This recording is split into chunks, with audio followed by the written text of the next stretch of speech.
Program BCom subject new venture planning semester 3rd university ಬಂದುಬಿಟ್ಟು Vijayanagara Srikrishnadevaraya university Ballari session ಬಂದುಬಿಟ್ಟು 54. In this topic discuss about business plan preparation for new venture critical risk. ಹೌದಾ, ಇದ್ರ ಬಗ್ಗೆ ನಾವು ಅಧ್ಯಯನ ಮಾಡ್ತಿದ್ದೀವಿ. ಫಸ್ಟ್ ಇದರಲ್ಲಿ ಬಂದುಬಿಟ್ಟು ಲರ್ನಿಂಗ್ ಅಬ್ಜೆಕ್ಟಿವ್ಸ್ ಅಂದರೆ ಕಲಿಕೆಯ ಉದ್ದೇಶಗಳು ಅಥವಾ ಕಲಿಕೆ ಉದ್ದೇಶಗಳನ್ನು ಕಲಿಯುತ್ತೇವೆ. ಅದರಲ್ಲಿ ಬಂದುಬಿಟ್ಟು ಫಸ್ಟ್ ಒನ್ ಬಂದು to identify and describe the risk management concept. ಅಂದರೆ ಫಸ್ಟು ಈ ರಿಸ್ಕ್ನಲ್ಲಿರ್ತಕ್ಕಂಥ first learning objective to identify and describe the risk management concept ಅಂತ ಹೇಳ್ತೀವಿ. ಅಂದರೆ ಅಪಾಯ ನಿರ್ವಹಣೆ ಪರಿಕಲ್ಪನೆಯನ್ನು ಗುರುತಿಸುವುದು ಮತ್ತು ವಿವರಿಸುವುದು. ಒಂದು ಆರ್ಗನೈಸೇಷನಲ್ಲಿರ್ತಕ್ಕಂಥ ಅಲ್ಲಿ ಏನಾದರೆ ಪ್ರಾಬ್ಲಮ್ ಇದ್ದರೆ ಆ ಪ್ರಾಬ್ಲಮ್ನ ಫಸ್ಟ್ ಏನು ಮಾಡ್ತೀವಿ, ಐಡೆಂಟಿಫೈ ಮಾಡ್ತೀವಿ. ಅಂದರೆ ಅಲ್ಲಿರ್ತಕ್ಕಂಥ ಸಮಸ್ಯೆಗಳನ್ನು ನಾವು ಫಸ್ಟು ಗುರುತಿಸಿಕೊಳ್ಳುತ್ತೇವೆ. ಸೆಕೆಂಡ್ ಒನ್ ಬಂದುಬಿಟ್ಟು to identify casual factors and discuss identification techniques ಅಂತ ಕರೆಯುತ್ತೇವೆ. ಅಂದರೆ ಒಂದು ಆರ್ಗನೈಸೇಷನಲ್ಲಿರತಕ್ಕಂಥ ಸಮಸ್ಯೆಗಳನ್ನು ಸಾಂದರ್ಭಿಕ ಅಂಶಗಳನ್ನು ಗುರುತಿಸಲು ಅಥವಾ ಅಪಾಯವನ್ನು ಸೂಚಿಸಲು. ಅಂದರೆ ಅಲ್ಲಿ ಏನಾದರೂ ಸಮಸ್ಯೆ ಇದ್ದರೆ ಆ ಸಮಸ್ಯೆಯನ್ನು ಇಮಿಡಿಯೇಟಾಗಿ ಬಗೆಹರಿಸುಗೋಸ್ಕರ ಕ್ಯಾಸುವಲ್ ಫ್ಯಾಕ್ಟರ್ಸ್ನ ಐಡೆಂಟಿಫೈ ಮಾಡ್ತೀವಿ. ಅಲ್ಲಿ ಫ್ಯಾಕ್ಟರ್ಸ್ ಪ್ರಾಬ್ಲಮ್ ಇದೆ ಆರ್ಗನೈಸೇಷನ್ ಒಳಗಡೆ ಅಂತ ಫ್ಯಾಕ್ಟರ್ಸ್ನ ಐಡೆಂಟಿಫೈ ಮಾಡ್ಕೊಳ್ತೀವಿ. ಥರ್ಡ್ ಒನ್ ಬಂದ್ಬಿಟ್ಟು to discuss hazard assessment development and control operation. ಅಂದರೆ ಅಪಾಯದ ಮೌಲ್ಯಮಾಪನ, ಅಭಿವೃದ್ಧಿ ಮತ್ತು ಸೂಚಿಸಲು ನಿಯಂತ್ರಣದ ಕಾರ್ಯಗಳನ್ನು ಕೈಗೊಳ್ಳುತ್ತೇವೆ. ಅಂದರೆ ಇಲ್ಲಿ ಆಗ್ತಕ್ಕಂಥ ಅಸೆಸ್ಮೆಂಟ್ ಏನಿದೆ, ಡೆವಲಪ್ಮೆಂಟ್ ಏನೆಲ್ಲ ಡೆವಲಪ್ಮೆಂಟ್ ಮಾಡಬೇಕು ಮತ್ತು ಡೆವಲಪ್ಮೆಂಟ್ ಮಾಡಿದ ನಂತರ ಕಂಟ್ರೋಲ್ ಆಪರೇಷನ್ ಯಾವ ಥರ ಮಾಡಬೇಕು. ಅಂದರೆ ನಾವು ಫಾರ್ ಎಕ್ಸಾಂಪಲ್ ನೋಡ್ಬೇಕಂದ್ರೆ ಮ್ಯಾನೇಜ್ಮೆಂಟ್ ಫಂಕ್ಷನ್ಸ್ ನೋಡ್ತೀವಿ. ಫಸ್ಟ್ ಏನು ಮಾಡ್ತೀವಿ, ಪ್ಲ್ಯಾನಿಂಗ್ ಆಗ್ತೀವಿ. ಆಮೇಲೆ ಏನು ಮಾಡ್ತೀವಿ, ಆರ್ಗನೈಸಿಂಗ್ ಮಾಡ್ತೀವಿ. ಆಮೇಲೆ ಏನು ಮಾಡ್ತೀವಿ, ಡೈರೆಕ್ಟಿಂಗು, ಹೌದಾ, ಕಮ್ಯುನಿಕೇಷನು, ಕೋಆರ್ಡಿನೇಷನು, ಆಮೇಲೆ ಲಾಸ್ಟ್ ಫಂಕ್ಷನ್ಸ್ ಏನಿದೆ ಕಂಟ್ರೋಲಿಂಗ್ ಇದೆ. ಅಂದರೆ ಇದು ಆರ್ಡರ್ ವೈಸ್ ಹೆಂಗೆ ಮ್ಯಾನೇಜ್ಮೆಂಟ್ ಫಂಕ್ಷನ್ಸ್ ಯಾವ ಥರ ಮಾಡ್ತೀವಿ ಅದ್ರ ಬೇಸಸ್ ಮೇಲೆ ಇಲ್ಲಿ ಮಾಡ್ತೀವಿ. ಅಂದರೆ ಫಸ್ಟ್ ಇಲ್ಲಿ ಏನು ಮಾಡ್ತೀವಿ, ಅಸೈನ್ಮೆಂಟ್ ಹಾಕ್ತೀವಿ, ಆಮೇಲೆ ಡೆವಲಪ್ಮೆಂಟ್ ಮಾಡ್ತೀವಿ, ಆಮೇಲೆ ಕಂಟ್ರೋಲ್ ದಿ ಆಪರೇಷನ್ಸು, ಈ ಎಲ್ಲ ಆ್ಯಕ್ಟಿವಿಟೀಸ್ನ ಮತ್ತು ಈ ಎಲ್ಲ ಚಟುವಟಿಕೆಗಳ ಒಂದು ಆರ್ಗನೈಸೇಷನ್ ಕೈಗೊಳ್ತೀವಿ. ನೆಕ್ಸ್ಟ್ ಬಂದುಬಿಟ್ಟು to discuss implementation supervision and evaluation of risk decision. ಅಂದರೆ ಇಲ್ಲಿ ಡಿಸ್ಕಸ್ ಮಾಡ್ತೀವಿ, ಇಂಪ್ಲಿಮೆಂಟೇಷನ್ ಮಾಡ್ತೀವಿ. ಓಕೆ, ನಾವು ಒಂದು ಆರ್ಗನೈಸೇಷನ್ ತಕ್ಕಂಥ ಎಲ್ಲ ಸಮಸ್ಯೆಗಳನ್ನು ಬಗೆಹರಿಸ್ತೀವಿ. ಹೌದಾ, ಆ ಬಗೆಹರಿಸಿದ ನಂತರ ಇಂಪ್ಲಿಮೆಂಟೇಷನ್ ಮಾಡಬೇಕು. ಯಾವ ಥರ ಇಂಪ್ಲಿಮೆಂಟೇಷನ್ ಮಾಡ್ತೀವಿ ಅಂದರೆ ಅನುಷ್ಠಾನದ ಮೇಲ್ವಿಚಾರಣೆ ಮತ್ತು ಅಪಾಯದ ನಿರ್ಧಾರಗಳ ಮೌಲ್ಯಮಾಪನವನ್ನು ಚರ್ಚಿಸುತ್ತೇವೆ. ಅಂದರೆ ಫಸ್ಟ್ ನೋಡ್ತೀವಿ ಅಲ್ಲಿ ಮೇಲ್ವಿಚಾರಣೆ ಅಂದರೆ ಸೂಪರ್ವೈಸರ್ಸ್ ಆ್ಯಂಡ್ ಸಬಾರ್ಡಿನೇಟ್ಸ್ ಇರ್ತವೆ. ಅಲ್ಲಿ ಏನೋ ಪ್ರಾಬ್ಲಮ್ ಇದೆ, ಅಲ್ಲಿರ್ತಕ್ಕಂಥ ಒಂದು ಆರ್ಗನೈಸೇಷನ್ ಸಮಸ್ಯೆಗಳನ್ನು ನಿರ್ಧಾರ ಮಾಡಿ ಮೌಲ್ಯಮಾಪನ ಕೈಗೊಳ್ತೀವಿ.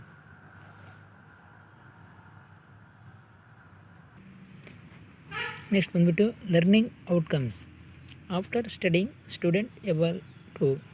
ಇದರಲ್ಲಿ ಫಸ್ಟ್ ಒನ್ ಬಂದುಬಿಟ್ಟು demonstrate knowledge of the range of financial related risk and financing organisation ಅಂತ ಕರೆಯುತ್ತೇವೆ. ಅಂದರೆ ಅದು ಡೆಮಾನ್ಸ್ಟ್ರೇಟ್ ಅಂತಂದರೆ ಹಣಕಾಸು ಮತ್ತು ಹಣಕಾಸಿನ ವ್ಯಾಪ್ತಿಯ ಜ್ಞಾನವನ್ನು ಪ್ರದರ್ಶಿಸಿ ಸಂಸ್ಥೆ ಎದುರಿಸುತ್ತಿರುವ ಸಂಬಂಧಗಳ ಅಪಾಯವನ್ನು ತಡೆಗಟ್ಟುತ್ತದೆ. ಅಂದರೆ ಅಲ್ಲಿರ್ತಕ್ಕಂಥ ನಾಲೆಡ್ಜ್ ಬೇಸಸ್ ಮೇಲೆ ಫೈನಾನ್ಷಿಯಲ್ ರಿಲೇಟೆಡ್ ರಿಸ್ಕ್ ಅಂದರೆ ಹಣಕಾಸು ಮತ್ತು ಹಣಕಾಸಿನ ವ್ಯಾಪ್ತಿಯ ಜ್ಞಾನವನ್ನು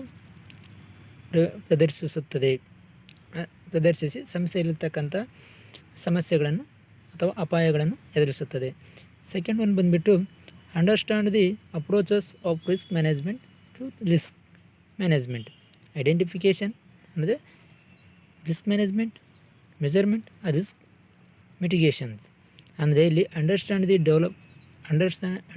the approaches of risk management to risk management, identification, risk measurement or risk mitigation.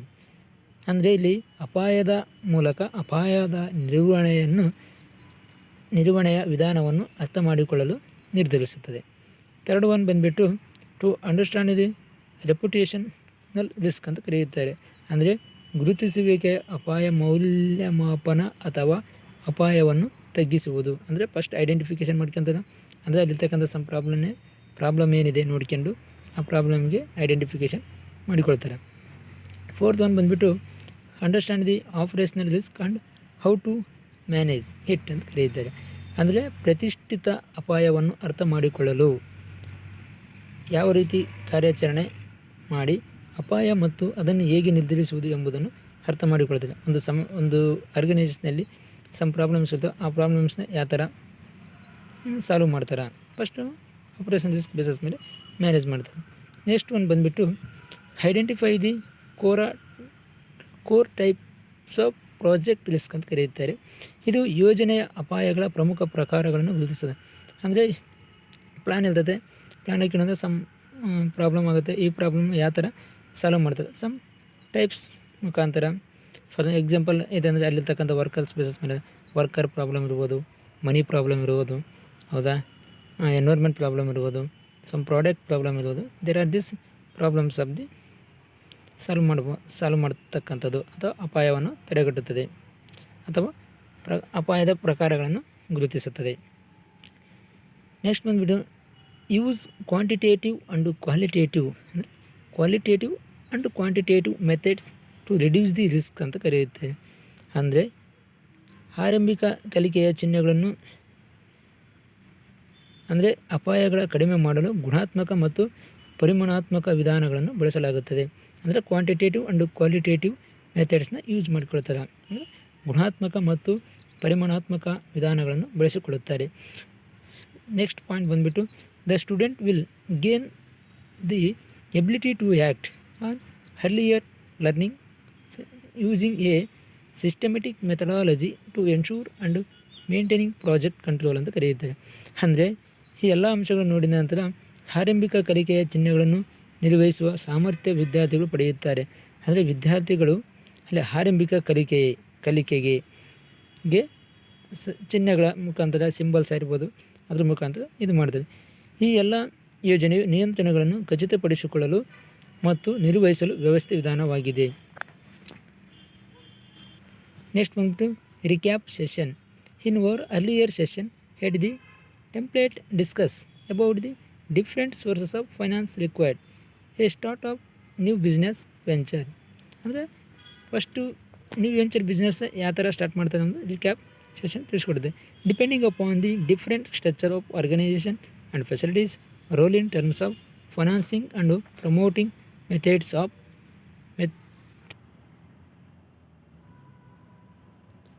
SSIM ಅಂತಂದರೆ ಸ್ಟ್ರಕ್ಚರಲ್ ಸಿಮಿಲಾರಿಟಿ ಇಂಡೆಕ್ಸ್ ಅಂತ ಕರೆಯುತ್ತಾರೆ.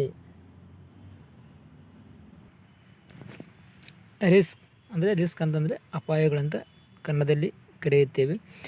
Risk are inherent in all parts of the business. ಅಂದರೆ ಬಿಸ್ನೆಸ್ ಒಳಗಡೆ ಎಲ್ಲ ರೀತಿಯಾಗಿ ರಿಸ್ಕ್ ಫೈಂಡ್ ಔಟ್ ಮಾಡೋದು. ಇದರಲ್ಲಿ first ಬಂದುಬಿಟ್ಟು the people in the assumption about industrial dynamics. ಅಂದರೆ ವ್ಯವಹಾರದ ಎಲ್ಲ ಭಾಗಗಳಲ್ಲಿ ಅಪಾಯಗಳನ್ನು ಅಂತರ್ಗತವಾಗಿರುತ್ತೇವೆ. ಯಾವುದೇ ಒಂದು ವ್ಯವಹಾರ ಮಾಡ್ತಿದೆ ಅಂದರೆ ಅಲ್ಲಿ ನಂಬರ್ ಆಫ್ ಪ್ರಾಬ್ಲಮ್ಸ್ ಇರುತ್ತವೆ. ಸೆಕೆಂಡ್ ಒನ್ ಬಂದುಬಿಟ್ಟು in the market financial planning. ಅಂದರೆ ಮಾರುಕಟ್ಟೆಯಲ್ಲಿ ಹಣಕಾಸು ಯೋಜನೆ ಒಂದು ಮೇನ್ ಇಂಪಾರ್ಟೆಂಟ್ ಆಗಿರುತ್ತದೆ. ನೆಕ್ಸ್ಟ್ ಬಂದುಬಿಟ್ಟು ಕ್ರಿಟಿಕಲ್ ರಿಸ್ಕ್ ಅಂತ ಬರುತ್ತೇವೆ. ಅದರಲ್ಲಿ assumption regarding risk acquiring about the future. ಅಂದರೆ ಊಹೆಗಳ ಆಧಾರದ ಮೇಲೆ ರಿಸ್ಕ್ನ ಯಾವ ಥರ ಕ್ರಿಟಿಸಿಸಮ್ ಮಾಡ್ಯಾರ. ಅದರಲ್ಲಿ ಫಸ್ಟ್ ಬಂದುಬಿಟ್ಟು ಇಂಟ್ರೆಸ್ಟ್ ರೇಟ್ ಅಂದರೆ ಬಡ್ಡಿ ದರ ಅಂತ ಕರೀತೇವೆ. ಸೆಕೆಂಡ್ ಒಂದು ಬಂದುಬಿಟ್ಟು ಎಕ್ಸ್ಚೇಂಜ್ ರೇಟ್ ಅಂದರೆ ವಿನಿಮಯ ದರಗಳು. ಅಂದರೆ exchange rate between the two countries. ಅದು for example Indian rupee and Japanese yens ಅಂತ ಕರೀತಾರೆ. ನೆಕ್ಸ್ಟ್ ಬಂದುಬಿಟ್ಟು ಟ್ಯಾಕ್ಸ್ ರೇಟ್. ಆಮೇಲೆ ಟ್ಯಾಕ್ಸ್ ರೇಟನ್ನು ತೆರಿಗೆ ದರಗಳೆಂದು ಕರೆಯುತ್ತಾರೆ. ನೆಕ್ಸ್ಟ್ ಬಂದುಬಿಟ್ಟು ಮಾರ್ಕೆಟ್ ಗ್ರೋತ್ ಅಂದರೆ ಮಾರುಕಟ್ಟೆಯ ಬೆಳವಣಿಗೆ ಆಧಾರದ ಮೇಲೆ. ಫಾರ್ ಎಕ್ಸಾಂಪಲ್ GDP ಐಡೆಂಟಿಫೈ ಮಾಡೋದು, ಪರ್ ಕ್ಯಾಪಿಟಲ್ ಇನ್ಕಮ್ನ ಐಡೆಂಟಿಫೈ ಮಾಡೋದು.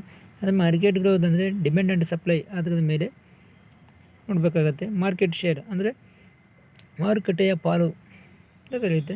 ನೆಕ್ಸ್ಟು ಬಿಹೇವಿಯರ್ ಆಫ್ ಕಾಂಪಿಟೇಟರ್ಸ್ ಅಂದರೆ ಪ್ರತಿಸ್ಪರ್ಧಿಗಳ ಪುನರಾವರ್ತನೆ ಎಂದು ಕರೆಯುತ್ತೇವೆ.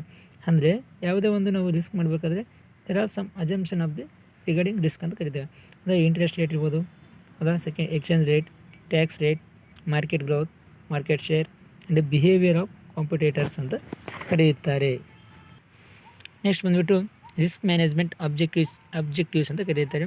ಅಪಾಯದ ನಿರ್ವಹಣೆಯ ಉದ್ದೇಶಗಳು ಅಂತ ಕನ್ನಡದಲ್ಲಿ ಕರಿತೀವಿ. The risk management can be applied in all situational and environmental at various levels to achieve the followings ಅಂತ ಕರೀತೆ. ಅಂದರೆ ರಿಸ್ಕ್ ಮ್ಯಾನೇಜ್ಮೆಂಟ್ನ ಎಲ್ಲೆಲ್ಲಿ ಯೂಸ್ ಮಾಡ್ಕೊಂಡ್ರೆ ಎಂಥ ಸಿಚುವೇಷನಲ್ಲಿ ಯೂಸ್ ಮಾಡ್ಕೊಂಡು ಎನ್ವೈರ್ಮೆಂಟಲ್ ವೇರಿಯಸ್ ಲೆವೆಲ್ಸ್.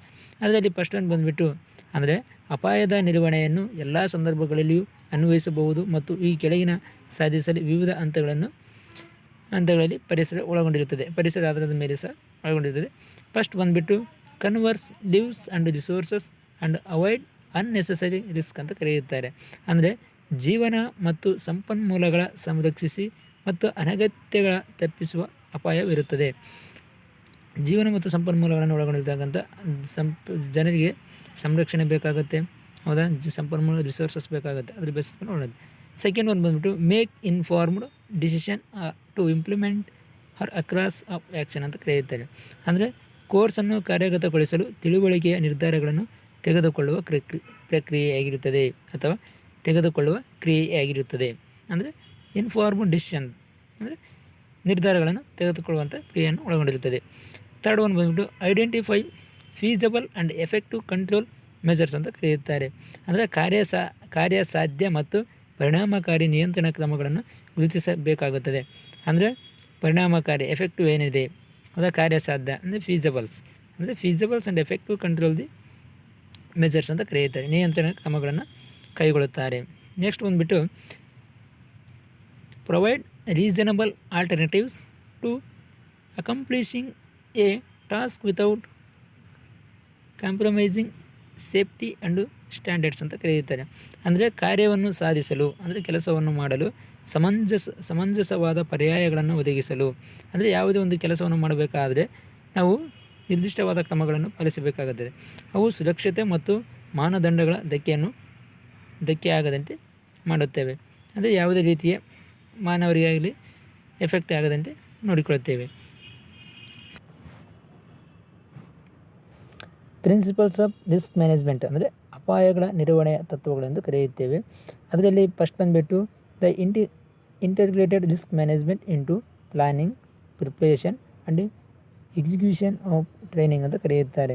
ಅಂದರೆ ಯೋಜನೆ ನಿರ್ವಹಣೆಯ ಅಪಾಯ ನಿರ್ವಹಣೆಯ ಸಂಯೋಜಿಸುವುದು ಮತ್ತು ತರಬೇತಿಯ ಮಾನದಂಡನ ಒಳಗೊಂಡಿದೆ. ಅಂದರೆ ಪ್ಲಾನಿಂಗ್ ಆಗ್ತಾರೆ, ಪ್ರಿಪ್ರೇಷನ್ ಮಾಡ್ತಾರೆ, ಎಕ್ಸಿಕ್ಯೂಷನ್ ಆಫ್ ಟ್ರೈನಿಂಗನ್ನು ಕೊಡ್ತಾರೆ, ಅಂದರೆ ಅಪಾಯ ಕೊಡ್ತಾರೆ. ಸೆಕೆಂಡ್ ಒಂದು make risk decision at the appropriate level of authority. ಅಂದರೆ ಸೂಕ್ತ ಮಟ್ಟದ ಅಪಾಯದ ನಿರ್ಧಾರಗಳನ್ನು ತೆಗೆದುಕೊಳ್ಳುವ ಅನಗತ್ಯವಾದ ಅಪಾಯಗಳನ್ನು ಸ್ವೀಕರಿಸಬೇಡಿ ಅಂತ ಹೇಳ್ತಾರೆ. Do not accept unnecessary risk ಅಂತ ಹೇಳ್ತಾರೆ. ಅಂದರೆ ಸೂಕ್ತ ಮಟ್ಟದ ಅಪಾಯಗಳ ನಿರ್ಧಾರ ತೆಗೆದುಕೊಳ್ಳೋದು ಅನಗತ್ಯ ಅಂತ ಹೇಳಿದೆ. ನೆಕ್ಸ್ಟು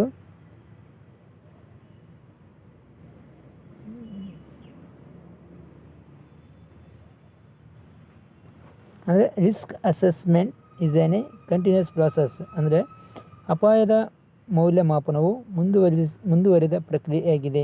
ಇದೊಂದು ಕಂಟಿನ್ಯೂಸ್ ಪ್ರಾಸೆಸ್ ಆಗಿ ಕಾರ್ಯನಿರ್ವಹಿಸುತ್ತದೆ. ರಿಸ್ಕ್ ಮ್ಯಾನೇಜ್ಮೆಂಟ್ ವರ್ಸಸ್ ರೆಗ್ಯುಲೇಷನ್ಸ್ ಅಂದರೆ ಅಪಾಯ ನಿರ್ವಹಣೆ ಮತ್ತು ನಿಯಮಗಳನ್ನು ಒಳಗೊಂಡಿರುತ್ತದೆ. ನೆಕ್ಸ್ಟ್ ಬಂದುಬಿಟ್ಟು ಬೆನಿಫಿಟ್ಸ್ ಆಫ್ ರಿಸ್ಕ್ ಮ್ಯಾನೇಜ್ಮೆಂಟ್ ಯಾವ ಥರ ಪ್ರಯೋಜನವಾಗುತ್ತದೆ. ಅದರಲ್ಲಿ ಫಸ್ಟ್ ಒಂದು ಬಂದುಬಿಟ್ಟು ದ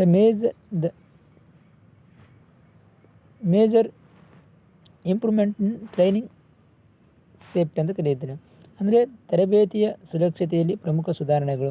ತರಬೇತಿ ಕೊಡ್ತಿದ್ದೀವಿ ಅಂದರೆ ಪ್ರಮುಖ ಒಳ್ಳೊಳ್ಳೆ ಅಂಶಗಳು ಇಂಪ್ಲಿಮೆಂಟೇಷನ್ ಮಾಡಬೇಕಾಗುತ್ತೆ. ಸೆಕೆಂಡ್ ಒಂದು ಬಂದುಬಿಟ್ಟು ಸಿಗ್ನಿಫಿಕೆಂಟ್ ಇಂಪ್ರೂವ್ಮೆಂಟ್ ಆಫ್ ಟ್ರೈನಿಂಗ್ ರಿಲಿಸಮ್ ಅಂತ ಕರೆಯುತ್ತೆ. ತರಬೇತಿ ವಾಸ್ತವಿಕತೆಯು ಗಮನಾರ್ಹ ಸುಧಾರಣೆಯಾಗಿದೆ. ನೆಕ್ಸ್ಟ್ ಬಂದುಬಿಟ್ಟು ಟೈಪ್ಸ್ ಆಫ್ ರಿಸ್ಕ್ ಅಸೆಸ್ಮೆಂಟ್ ಅಂತ ಕರೆಯುತ್ತಾರೆ. ಬೇಸಿಕಲಿ ಅಂದರೆ ಅಪಾಯದ ಮೌಲ್ಯಮಾಪನದ ಪ್ರಕಾರಗಳೆಂದು ಕರೆಯುತ್ತೇವೆ. ಅದರಲ್ಲಿ first basically there are 3 types of risk assessment that can be applied in risk management. ಅಂದರೆ ಮೂಲತಃ ಅಪಾಯದಲ್ಲಿ ಅನ್ವಯಿಸಬೇಕಾದ 3 ರೀತಿಯ ಅಪಾಯದ ಮೌಲ್ಯಮಾಪನದ ನಿರ್ವಹಣೆಗಳು ಒಳಗೊಂಡಿವೆ. ಅದರಲ್ಲಿ ಫಸ್ಟ್ ಒಂದು ಬಂದುಬಿಟ್ಟು ಟೈಮ್ ಅವೈಲಬಿಲಿಟಿ ಅಂತ ಕರೆಯುತ್ತಾರೆ. ಸೆಕೆಂಡ್ ಒಂದು ಬಂದುಬಿಟ್ಟು complexity of task or activities. Third one ಬಂದುಬಿಟ್ಟು ದ ಲೆವೆಲ್ ಆಫ್ ಪಾರ್ಟಿಸಿಪೇಷನ್ ಅಂತ ಕರೀತಾರೆ. ಅಂದರೆ ಫಸ್ಟ್ ಒನ್ ಇದೆ ಟೈಮ್ ಅವೈಲಬಿಲಿಟಿ ಅಂತ ಕರೆಯುತ್ತದೆ, ಅಂದರೆ ಸಮಯದ ಲಭ್ಯತೆ ಅಂತ ಕರೆಯುತ್ತದೆ, ಸಮಯದ ಆಧಾರದ ಮೇಲೆ ಒಳಗೊಂಡಿರುತ್ತದೆ. ನೆಕ್ಸ್ಟ್ ಎರಡನೇದು complexity of the task or activities, ಅಂದರೆ ಕಾರ್ಯಗಳ ಅಥವಾ ಚಟುವಟಿಕೆಗಳ ಸಂಕೀರ್ಣತೆಯನ್ನು ಒಳಗೊಂಡಿರುತ್ತದೆ. ಥರ್ಡ್ ಒನ್ ಬಂದ್ಬಿಟ್ಟು ದ ಲೆವೆಲ್ ಆಫ್ ಪಾರ್ಟಿಸಿಪೇಷನ್ ಅಂತ ಕರೆಯುತ್ತಾರೆ, ಅಂದರೆ ಭಾಗವಹಿಸುವಿಕೆಯ ಮಟ್ಟ ಅಪಾಯದ ಮೌಲ್ಯಮಾಪನ ಪ್ರಕಾರ ಅಳವಡಿಕೆ ಆಗಿರುತ್ತದೆ. ನೆಕ್ಸ್ಟ್ ಬಂದುಬಿಟ್ಟು the adoption of risk assessment types ಅಂತ ಕರೆಯುತ್ತಾರೆ, ಅಂದರೆ ದ ತ್ವರಿತ ಅಪಾಯದ ಮೌಲ್ಯಮಾಪನಗಳು ಎಂದು ಕರೆಯುತ್ತಾರೆ. ಹೌದಾ, ಕನ್ನಡದಲ್ಲಿ ಹೇಳಬೇಕಾದ್ರೆ ತ್ವರಿತ ಅಪಾಯದ ಮೌಲ್ಯಮಾಪನಗಳು ಎಂದು ಕರೆಯುತ್ತಾರೆ. ಇದರಲ್ಲಿ ಫಸ್ಟ್ ಒಂದು ಬಂದುಬಿಟ್ಟು ಕ್ವಿಕ್ ರಿಸ್ಕ್ ಅಸೆಸ್ಮೆಂಟ್ ಅಂತ ಕರೆಯುತ್ತಾರೆ, ಉದ್ದೇಶಪೂರ್ವಕ ಅಪಾಯದ ಮೌಲ್ಯಮಾಪನ.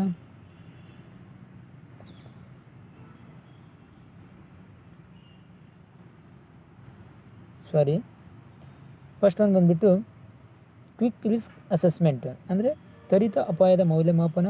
ಎರಡನೇದು ಬಂದುಬಿಟ್ಟು ಡಿಲಿಬ್ರೇಟ್ ರಿಸ್ಕ್ ಅಸೆಸ್ಮೆಂಟ್ ಎಂದು ಕರೆಯುತ್ತಾರೆ, ಅಂದರೆ ಕನ್ನಡದಲ್ಲಿ ಉದ್ದೇಶಪೂರ್ವಕ ಅಪಾಯದ ಮೌಲ್ಯಮಾಪನ ಎಂದು ಹೇಳ್ತಾರೆ. ಥರ್ಡ್ ಒನ್ ಬಂದುಬಿಟ್ಟು ಡೆಪ್ತ್ ರಿಸ್ಕ್ ಅಸೆಸ್ಮೆಂಟ್ ಅಂತ ಕರೆಯುತ್ತಾರೆ, ಆಳವಾದ ಅಪಾಯದಲ್ಲಿ ಅಥವಾ ಅಪಾಯದ ಮೌಲ್ಯಮಾಪನ ಅಂತ ಕರೆಯುತ್ತಾರೆ. ನೆಕ್ಸ್ಟ್ ಬಂದುಬಿಟ್ಟು ಕೀ ಟರ್ಮ್ಸ್ ಏನೇನಿದೆ, ಕೀ ಟರ್ಮ್ಸ್ ಅಂದರೆ the key terms associated with risk management are as followers ಅಂತ ಕರೆಯುತ್ತಾರೆ, ಅಂದರೆ ಅಪಾಯದ ನಿರ್ವಹಣೆಗಳ ಸಂಬಂಧಿಸಿದ ಪ್ರಮುಖ ಪದಗಳು ಹೀಗಿವೆ. ಅದರಲ್ಲಿ ಬಂದು ಹಜಾರ್ಡ್ ಅಂದರೆ ಅಪಾಯ, ರಿಸ್ಕ್ ಸಹ ಅಪಾಯ, ರಿಸ್ಕ್ ಮೆಜರ್ಮೆಂಟ್ ಅಂದರೆ ಅಪಾಯದ ಮೌಲ್ಯಮಾಪನ, ರಿಸ್ಕ್ ಡಿಸಿಷನ್ ಅಂದರೆ ಅಪಾಯದ ನಿರ್ಧಾರ ಯಾವ ಥರ ಮಾಡ್ಕೊಳ್ತಾರೆ, ರಿಸ್ಕ್ ಮ್ಯಾನೇಜ್ಮೆಂಟು ಅಪಾಯದ ನಿರ್ವಹಣೆ, ರಿಸ್ಕ್ ಮ್ಯಾನೇಜ್ಮೆಂಟ್ ಪ್ಲಾನ್ ಅಂತ ಕರೆಯುತ್ತಾರೆ, ಅಂದರೆ ಅಪಾಯದ ನಿರ್ವಹಣೆಯ ಯೋಜನೆಗಳು, ಅಂದರೆ key terms of risk management ಅಂತ ಕರೆಯುತ್ತಾರೆ. ಅಂದರೆ ಹಜಾರ್ಡ್ಸ್ ಅಂದರೆ ಅಪಾಯ, ರಿಸ್ಕ್ ಈಸ್ ಆಲ್ಸೋ ಸೇಮ್ ಅಪಾಯ, ರಿಸ್ಕ್ ಅಸೆಸ್ಮೆಂಟ್ ಮಾಡ್ತದೆ, ರಿಸ್ಕ್ ಡಿಸಿಷನ್ ನಿರ್ಧಾರ ತಗೊಳ್ತದೆ, ರಿಸ್ಕ್ ಮ್ಯಾನೇಜ್ಮೆಂಟ್ ನಿರ್ವಹಣೆ ಮಾಡ್ತಾರೆ, ರಿಸ್ಕ್ ಮ್ಯಾನೇಜ್ಮೆಂಟ್ ಪ್ಲಾನ್ ಅಂದರೆ ಅಪಾಯದ ನಿರ್ವಹಣೆಯ ಯೋಜನೆಯನ್ನು ಹಾಕಿಕೊಳ್ಳುತ್ತಾರೆ. ಇವು ಎಲ್ಲವೂ ಕರೆಯುತ್ತಾರೆ. ನೆಕ್ಸ್ಟ್ ಬಂದು ರಿಸ್ಕ್ ಅಸೆಸ್ಮೆಂಟ್ ವರ್ಕ್ಶೀಟ್ ರೆಕಾರ್ಡ್ ಅಂದರೆ RAWR ಅಂತ ಕರಿತಾರೆ, ಅಂದರೆ ರಿಸ್ಕ್ ಅಸೆಸ್ಮೆಂಟ್ ವರ್ಕ್ಶೀಟ್ ರೆಕಾರ್ಡೆಡ್. ಅಂದರೆ ಇಲ್ಲಿ ಬಂದುಬಿಟ್ಟು ಕಂಟ್ರೋಲ್ ಅಂದರೆ ಕನ್ನಡದಲ್ಲಿ ಹೇಳ್ಬೇಕಾದ್ರೆ ಅಪಾಯದ ಮೌಲ್ಯಮಾಪನ ಕಾರ್ಯ ಹಾಳೆ ಅಥವಾ ದಾಖಲೆ ಅಂತ ಕರೆಯುತ್ತಾರೆ. ಫಸ್ಟ್ ಬಂದು control measures are that developed to eliminate the hazard or reduce the risk of is hazard ಅಂತ ಕರೀತಾರೆ, ಅಂದರೆ ನಿಯಂತ್ರಣದ ಕ್ರಮಗಳನ್ನು ಅಭಿವೃದ್ಧಿಪಡಿಸಲಾಗಿದೆ ಹಾಗೂ ಮತ್ತು ಅಪಾಯಗಳನ್ನು ನಿವಾರಿಸಲು ಅಥವಾ ಅಪಾಯಗಳನ್ನು ಕಡಿಮೆ ಮಾಡಲು ಪ್ರತಿ ಅಪಾಯವಾಗಿರುತ್ತದೆ. ಸೆಕೆಂಡ್ ದ ಕಂಪ್ಲೀಟ್ ಅಂದರೆ RAWA ಅಂದರೆ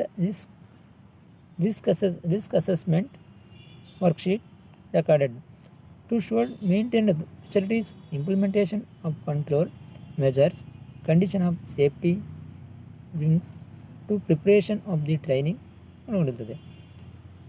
the effectiveness of control measures take should be recorded in this last column of the risk assessment worksheet recorded the future use of the following follow-up action ಅಂತ ಕರೆಯುತ್ತಾರೆ. ಅಂದರೆ ನಿರ್ವಹಣೆ ಪೂರ್ಣಗೊಂಡ risk assessment worksheet record ಎಂದು ನಿರ್ವಹಿಸಬೇಕಾದ ನಿಯಂತ್ರಣದ ಅನುಷ್ಠಾನಕ್ಕೆ ಮತ್ತು ಅನುಕೂಲವಾಗುವಂತೆ ಕ್ರಮಗಳನ್ನು ಕೈಗೊಳ್ಳುತ್ತದೆ. ಅದು ಮತ್ತು ತರಬೇತಿಯ ಮುಖಾಂತರ ಆಗಿರ್ಬೋದು, ಅಲ್ಲಿ ನಿಯಂತ್ರಣ ಕ್ರಮಗಳನ್ನು ಕೈಗೊಳ್ಳುತ್ತದೆ. ಭವಿಷ್ಯದ ಬಳಕೆ ಮತ್ತು ಅನುಸರಣಾ ಕ್ರಮಗಳಿಂದ ರಿಸ್ಕ್ ಅಸೆಸ್ಮೆಂಟ್ ವರ್ಕ್ಶೀಟ್ ರೆಕಾರ್ಡ್ ಆಗಿರುತ್ತದೆ.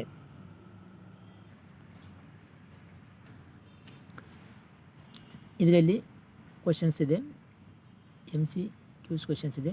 One of the negative of business plan is ಅಂತ ಕರೀತಾರೆ, ಅಂದರೆ ನೆಗೆಟಿವ್ ಯಾವುದಿದೆ ಪ್ಲಾನ್. ಫಸ್ಟ್ ಎ ಬಂದುಬಿಟ್ಟು cannot add entrepreneurs to develop business strategies ಮಾಡಿದೆ. ಸೆಕೆಂಡ್ ಒನ್ ಬಿ ಬಂದುಬಿಟ್ಟು does not guide the entrepreneurs to develop the restriction goal ಅಂತ ಕರೆಯುತ್ತಾರೆ. ಮೂರನೇದು ಬಂದುಬಿಟ್ಟು to rapidly become outdated because change in market conditions. Some market condition ಏನಾದ್ರು change ಆಗಿರ್ಬೋದು. Next D ಬಂದುಬಿಟ್ಟು does not help the entrepreneurs to motivated. ಅಂದರೆ ಯಾವ ಅಂಶ ನೆಗೆಟಿವ್ ಎಫೆಕ್ಟಿವ್ ಆಗಿದೆ ಬಿಸ್ನೆಸ್ ಪ್ಲ್ಯಾನ್ ಮೇಲೆ ಅಂತಂದರೆ ಇದಕ್ಕೆ ಆನ್ಸರ್ ಬಂದುಬಿಟ್ಟು C rapidly become outdated because change in market conditions. ಅಂದರೆ ಯಾಕೆ ಮಾರ್ಕೆಟ್ ಕಂಡೀಷನ್ ಇದಿದೆ depend upon demand and supply basis ಮೇಲೆ ಹೋಗುತ್ತೆ. ಇದೊಂದು ಪೊಲಿಟಿಕಲ್ ಫ್ಯಾಕ್ಟರ್ಸ್ ಆಗಿ ಒಳಗೊಂಡಿರುತ್ತದೆ. ಸೆಕೆಂಡ್ ಕ್ವಶನ್ ಬಂದುಬಿಟ್ಟು which of the following is not a part of steps involving preparation of business plan ಅಂತ ಕರೆಯುತ್ತಾರೆ. 5ನೇ ಕ್ವಶನ್ನು. ಇದರಲ್ಲಿ ಎ ಬಂದುಬಿಟ್ಟು determining the present status of business, describe where you want to with business, develop the goals. MC questions ಅಂದರೆ multiple choice question related. First one ಬಂದುಬಿಟ್ಟು the cover sheet should contain information about the business including name of and ಅಂತ ಕರೆಯುತ್ತೇನೆ. ಅಂದರೆ ಇಲ್ಲಿ ಫಸ್ಟಿಗೆ ನೋಡಿದ್ವಿ cover sheet ನೋಡಿದ್ವಿ. ಇದರಲ್ಲಿ ಬಂದುಬಿಟ್ಟು ಫಸ್ಟ್ ಎ ಬಂದುಬಿಟ್ಟು product and services business, third one C ಬಂದುಬಿಟ್ಟು ಪ್ರಿನ್ಸಿಪಲ್ ಆ್ಯಂಡ್ ಬಿಸ್ನೆಸ್, ಡಿ ಬಂದುಬಿಟ್ಟು ಬಿಸ್ನೆಸ್ ಆ್ಯಂಡ್ ಪ್ರಾಡಕ್ಟು. ಅಂದರೆ ಟು ಕವರ್ ಶೀಟ್ ಏನು ಕಂಟೈನ್ ದಿ ಇನ್ಫಾರ್ಮೇಷನ್, ಯಾವ ಇನ್ಫಾರ್ಮೇಷನ್ ಬಿಸ್ನೆಸ್ ರಿಲೇಟೆಡ್ ಒಳಗೊಂಡಿದೆ ಅಂತಂದರೆ ಈಗ ಪ್ರಾಡಕ್ಟ್ ಆ್ಯಂಡ್ ಸರ್ವಿಸಸ್ ಒಳಗೊಂಡಿದೆ, ಬಿಸ್ನೆಸ್ ಒಳಗೊಂಡಿದೆ, ಆಮೇಲೆ ಪ್ರಿನ್ಸಿಪಲ್ಸ್ ಆ್ಯಂಡ್ ಬಿಸ್ನೆಸ್ ಒಳಗೊಂಡಿದೆ, ಬಿಸ್ನೆಸ್ ಆ್ಯಂಡ್ ಪ್ರಾಡಕ್ಟ್ ಒಳಗೊಂಡಿದೆ. ಇದು ಬಂದುಬಿಟ್ಟು ಇದಕ್ಕೆ ಆನ್ಸರ್ ಬಂದುಬಿಟ್ಟು ಪ್ರಿನ್ಸಿಪಲ್ಸ್ ಆ್ಯಂಡ್ ಬಿಸ್ನೆಸ್ ಒಳಗೊಂಡಿದೆ. Second question the process of formatting business plan helps the entrepreneur to update ಅಂತ ಕೇಳ್ತಾನೆ. ಅಂದರೆ ಎಂಟರ್ಪ್ರೀನಿಯರ್ಸ್ ಯಾವುದು ಬಿಸ್ನೆಸ್ ಫಾರ್ಮೇಟಿಂಗ್ ಮಾಡ್ತಾರೆ ಹೆಲ್ಪ್ ಆಗುತ್ತೆ. ಬಿಸ್ನೆಸ್ ಸ್ಟ್ರಾಟಜಿ ಹೆಲ್ಪ್ ಆಗುತ್ತೆ, ಬಿಸ್ನೆಸ್ ಎಂಪ್ಲಾಯ್ಮೆಂಟ್ ಸ್ಟ್ರಕ್ಚರ್ ಯೂಸ್ ಆಗುತ್ತೆ, ಸಿ ಬಂದುಬಿಟ್ಟು ಬಿಸ್ನೆಸ್ ಓನರ್ಶಿಪ್ ಆಗುತ್ತೆ, ಡಿ ಬಂದುಬಿಟ್ಟು ನಾನ್ ಆಫ್ ದಿ ಹಬ್ ಇದೆಲ್ಲ ಆಗ್ತವೆ. ಅದು ಸ್ಟ್ರಾಟಜಿ, ಎಂಪ್ಲಾಯ್ಮೆಂಟ, ಓನರ್ಶಿಪ್ ಅಂತ ಹೇಳ್ತಾರೆ. ಇದಕ್ಕೆ ಆನ್ಸರ್ ಬಂದುಬಿಟ್ಟು ಬಿಸ್ನೆಸ್ ಸ್ಟ್ರಾಟಜಿ. ಥರ್ಡ್ ಕ್ವೆಶನ್ ಬಂದುಬಿಟ್ಟು which of the following something that of the business plan can not do ಅಂತ ಹೇಳ್ತಾನೆ. ಅಂದರೆ something in business not plan do ಅಂತ ಇದೆ. ಡೆವಲಪ್ 7 ಬಿಸ್ನೆಸ್ ಸ್ಟ್ರಾಟಜಿ, 7 ಇರ್ತಕ್ಕಂಥ business I had the entrepreneurs work similarity rather than order, setting clear business goals and objectives and predict the future ಅಂತ ಹೇಳ್ತಾನೆ. ಇದಕ್ಕೆ answer ಬಂದು ಪ್ರಿಡೆಕ್ಟ್ ದಿ ಫ್ಯೂಚರ್ ಆಗಿರ್ತದೆ. Fourth ಒಂದು question ಬಂದುಬಿಟ್ಟು one of the negative effect of business plan in the ಅಂತ ಹೇಳ್ತಾನೆ. Cannot add entrepreneurs developing business strategy, does not guide of entrepreneurs developing strategy goals, rapidly become outdated because change in market conditions, D ಬಂದುಬಿಟ್ಟು does not help the entrepreneurs to be motivated ಅಂತ ಕರೀತಾರೆ. ಹೌದು, ಇದಕ್ಕೆ answer ಬಂದುಬಿಟ್ಟು fourth C rapidly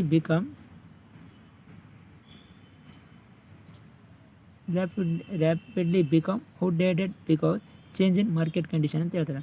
fifth question ಬಂದುಬಿಟ್ಟು which of the following is not a part of steps involving preparation of business plan ಅಂತ ಹೇಳ್ತಾನೆ. ಯಾವ ಪ್ಲಾನ್ ಪ್ರಿಪ್ರೇಷನ್ ಮಾಡಿಲ್ಲ. And determining the present status of business, describe where you want go business and to develop the goals take your ಅಂತ ಹೇಳಿದೆ. C ಬಂದುಬಿಟ್ಟು submit the business plan applying for funds, formulate the action plan and facilities of realisation of objectives ಅಂತ ಕರೀತಾರೆ. ಅಂದರೆ ಈ ಯಾವ ಅಂಶಗಳು ಒಳಗೊಂಡಿರುವುದಿಲ್ಲ, ಸ್ಟೆಪ್ಸ್ ಇನ್ಕ್ಲೂಡ್ ಆಗಿರುವುದಿಲ್ಲ ಅಂತ ಹೇಳ್ತಾನೆ. ಇದರಲ್ಲಿ ಬಂದು submit the business plan where applying for funds ಅಂತ ಕರೆಯುತ್ತಾನೆ. Okay, completed.